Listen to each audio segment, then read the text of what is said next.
የመጨረሻ የዓለም ደካማ ሰው ከእግዚአብሔር ጋር ከተደመረ ጽኑ ኃያል ነው። ትንሹ ዳዊት ከእግዚአብሔር ጋር ሲደመር ጎልያድን ከፊት መጥቶ ወደፊት ጥሎታል። ጌዲዮን በፍርሃት ተውጦ የወይን መጥመቂያ ውስጥ እህል ሲወቃ መልአኩ ድንገት መጣና ምን አለው? አንተ ጽኑ ኃያል ሰው። ጌዲዮን ዙሪያውን ቃኘት አድርጎ እኔን ነው ያለ ይመስለኛል። እግዚአብሔር እንዲህ ነው። የወይን መጥመቂያ ውስጥ እህል የሚወቃም ፈሪን ከሰማይ ሰማያት ይመለከትና አንተ ጽኑ ኃያል ሰው ብሎ ይጠራል።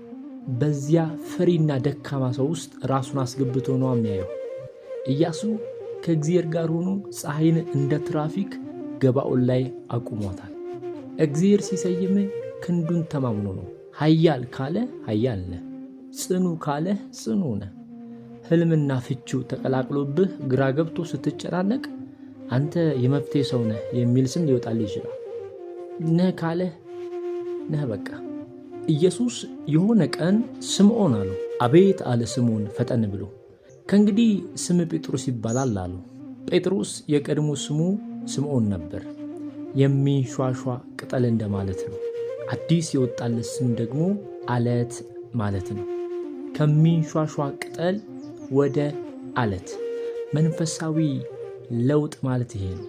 ወንድሜ ኑሮህን በጸጥታ ኑር እንጂ በየአደባባዩ ስም ለመሸመት አትጋፋ። አንድዬ አይን ውስጥ የገባ ቀን አሮጌው ስም ተሰርዞ አዲስ ስም ይወጣልሃል።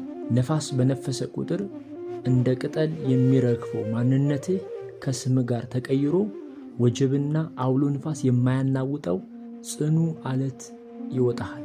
ነህ ካለህ ነህ በቃ።